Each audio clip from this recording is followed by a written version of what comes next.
Look, it's not going to surprise anyone to call the new Captain America film, Brave New World, propaganda. And being the 30th something film in the MCU amid a spate of unremarkable to pretty bad films in the last few years, I don't think it's going to surprise anyone to hear that it's just not very good either.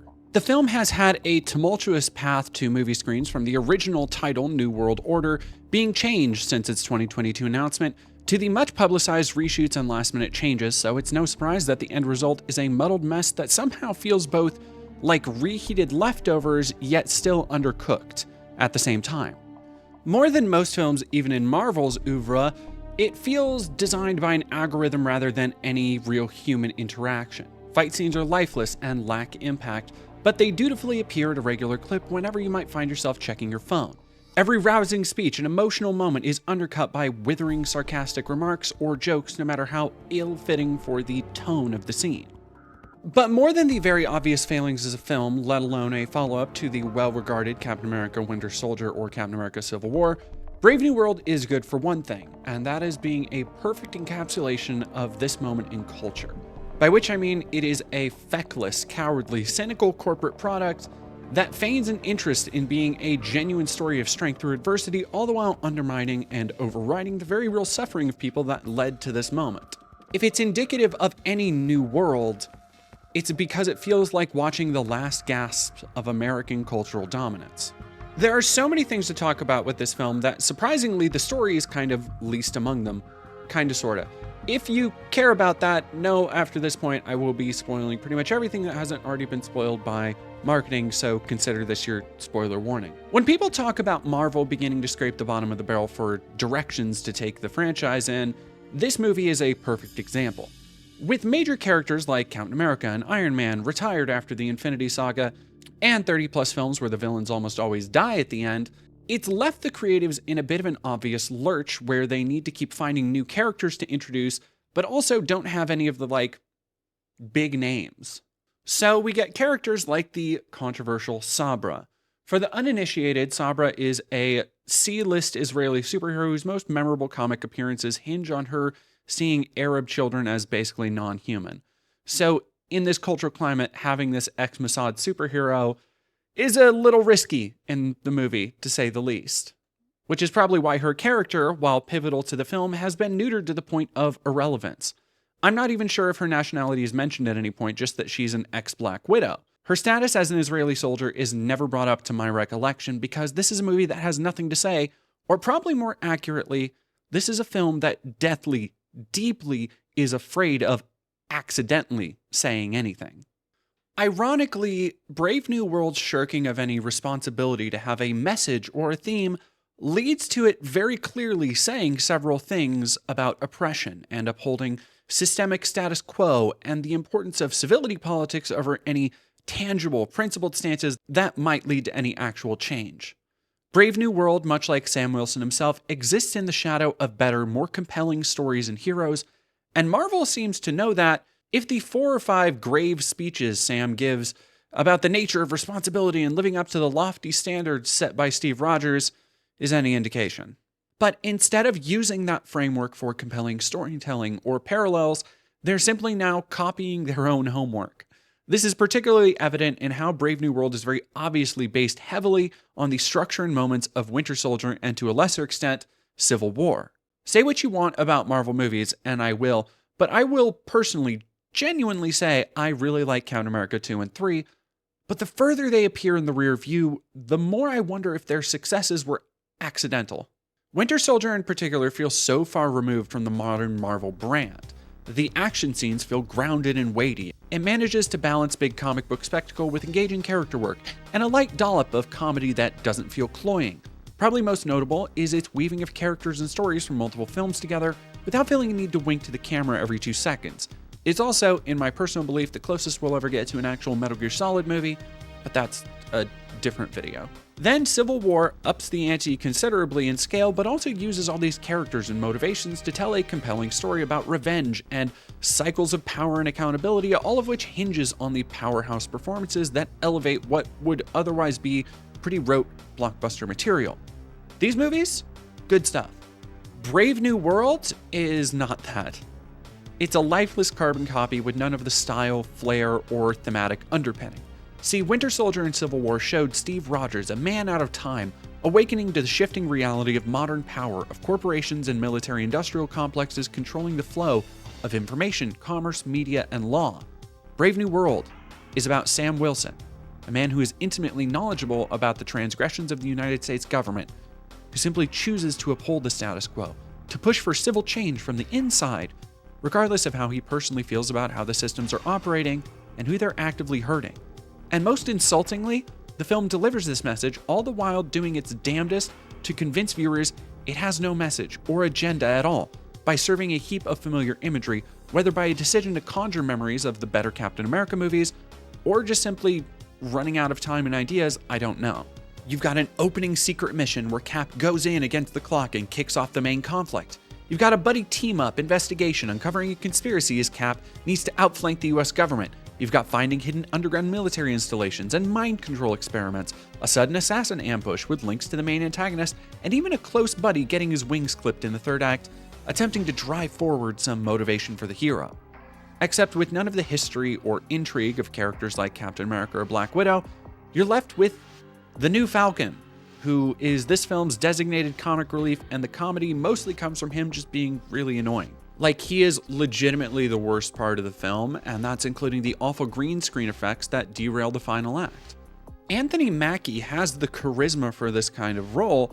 He's a good actor, but the cast he's surrounded by give him nothing to work with, and the script that could have been written by a sleepwalking Aaron Sorkin masterclass student leaves him with no meat to dig into like Chris Evans or Robert Downey Jr. had.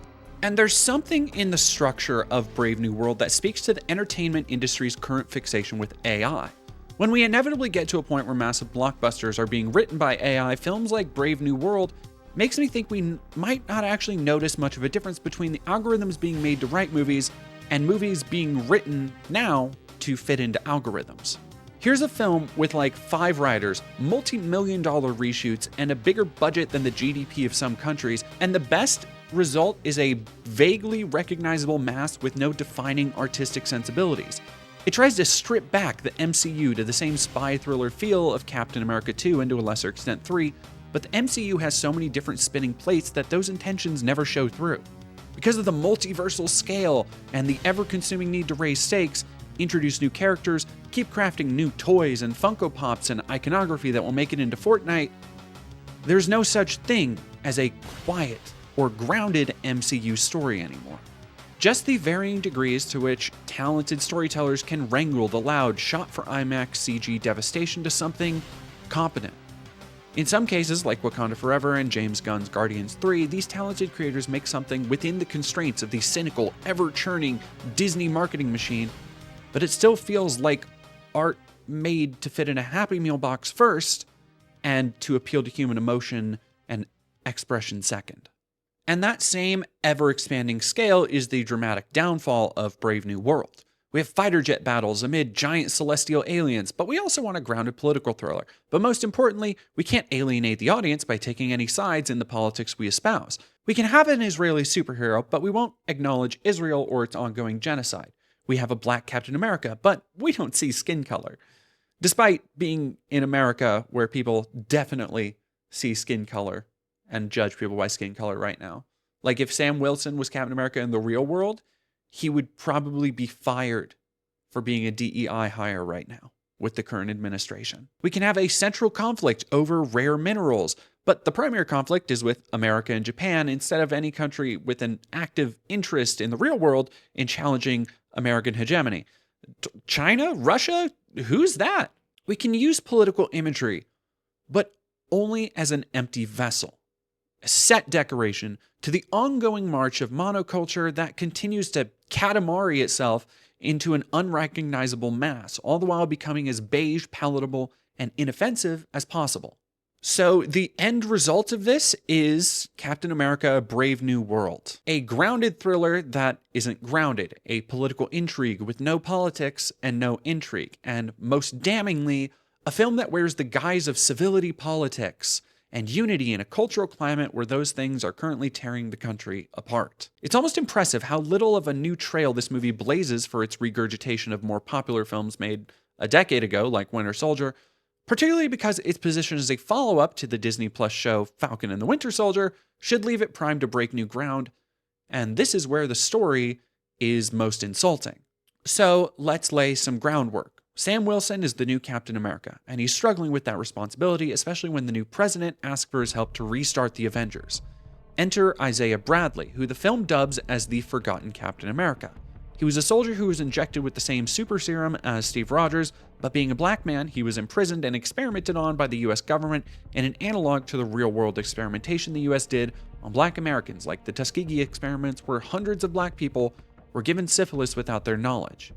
Naturally, Isaiah is skeptical of Sam, his friend working with the new president who has a history of working against the Avengers.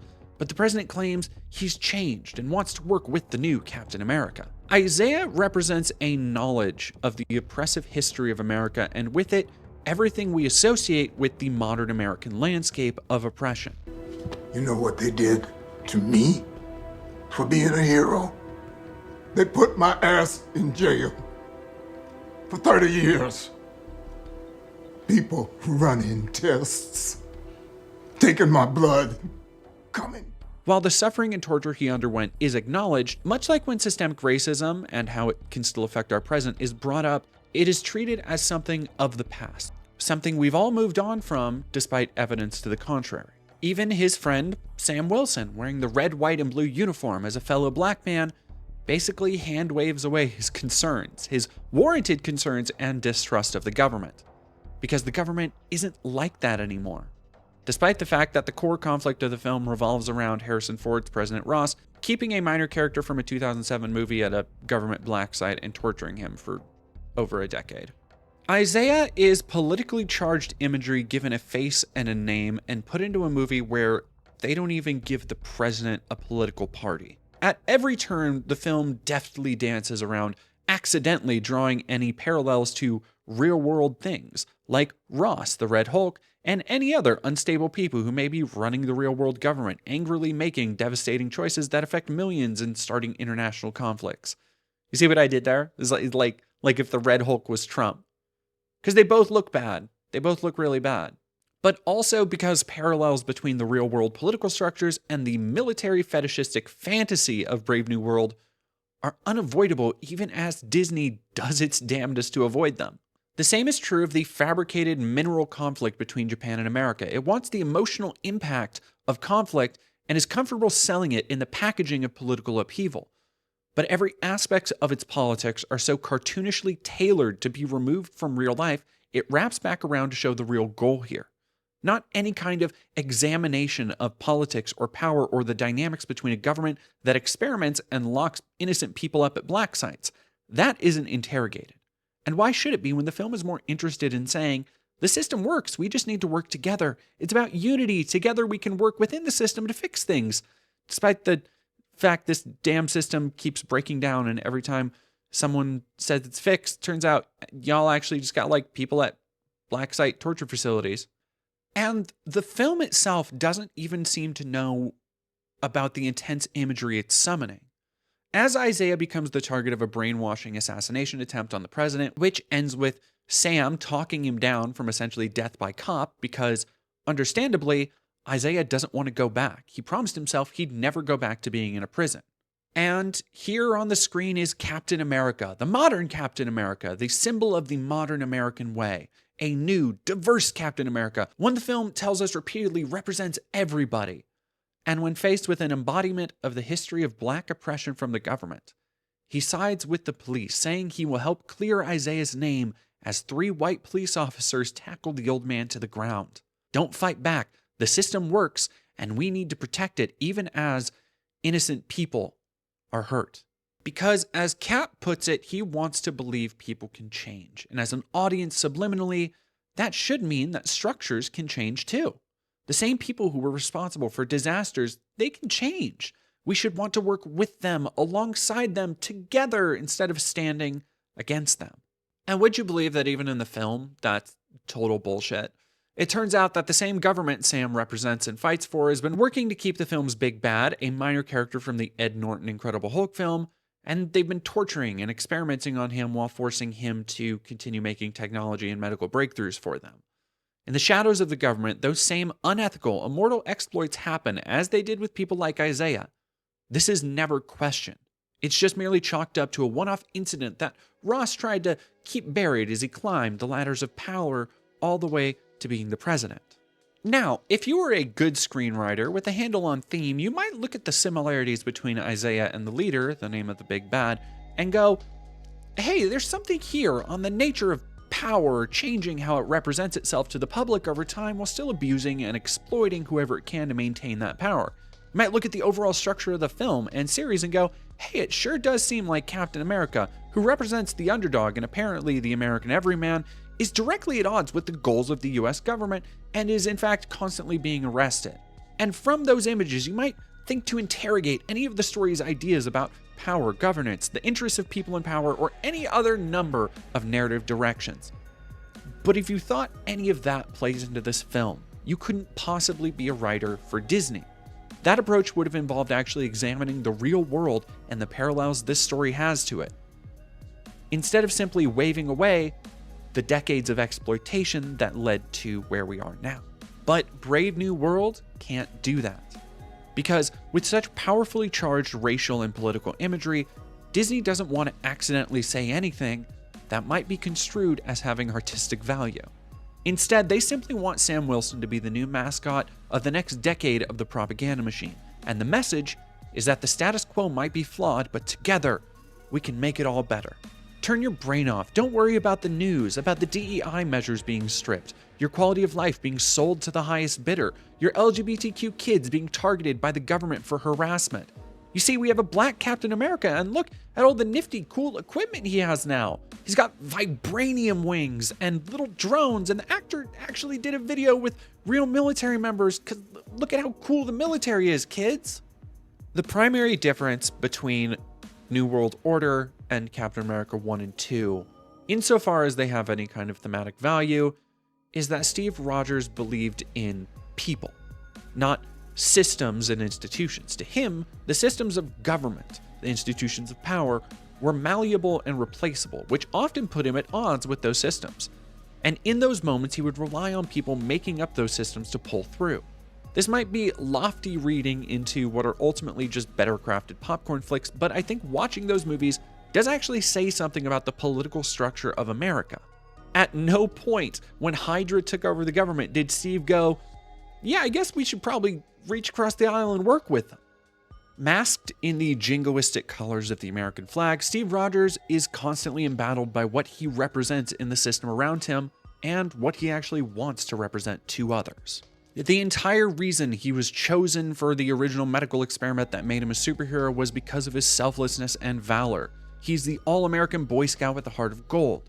The reason he chose Sam as his successor was because, despite not having powers, he saw the same sense of fortitude and self-sacrifice. But like the movie says, Sam Wilson is not Steve Rogers. Disney doesn't want him to be, because if you gave the same sense of distrust of power and institutions to a black man in America, it would mean interrogating a history of how power and institutions affect everyone, including negatively. This is the corporate mandated DEI we can look forward to. Empty heroes who we are told represent us, even as they work to uphold systems that are crushing us all. Is Brave New World propaganda? Yeah, it's the same broad brand of military fetishism that most of my generation have known since 9/11, including G.I. Joe, Transformers, Call of Duty, and plenty of other action movies and video games. But on a deeper level, Brave New World is almost anti-propaganda. It's so thin it becomes transparent. It's desperate to say nothing, to not offend any volatile political sensibilities, yet still maintain the box office domination the MCU has grown accustomed to. It is art for nobody except boardrooms and shareholders, and AI intake programs that will be writing movies just like it in 5 to 10 years. It's deeply cynical, practically worthless as a creative endeavor. Yet as it builds on the imagery and world and chaos surrounding us, it masquerades as a message of unity, bipartisanship, and reaching across the aisle. There will no doubt be worse movies in the future. No doubt worse propaganda productions are in the works. But for our political moment, where the American dream is being hollowed out for private interests, and standards of living continue to dwindle as corporations go into overdrive, figuring out how to make more meaningless art with minimum effort for maximum profit, Captain America: Brave New World is the perfect film for this American era. Hello there, everybody, and thank you for watching if you made it this far. I know that this is a little bit out of my way, but I did have some thoughts on this movie when I went to see it with a friend a couple nights ago, and it all just kind of came pouring out of me, so I decided to turn it into a little review/video essay. If you'd like to see more videos like this, more cultural commentary, please let me know, as I do enjoy doing them, and it gives me a nice little reprieve from, everything else I do. And if you would like to help fund my work, you can join all the cool cats and kittens scrolling across your screen right now by checking out my Patreon or giving a couple bucks at any of the links down below. As always, thank you very much for watching. Don't forget to like, comment, subscribe, and I will see you all next time.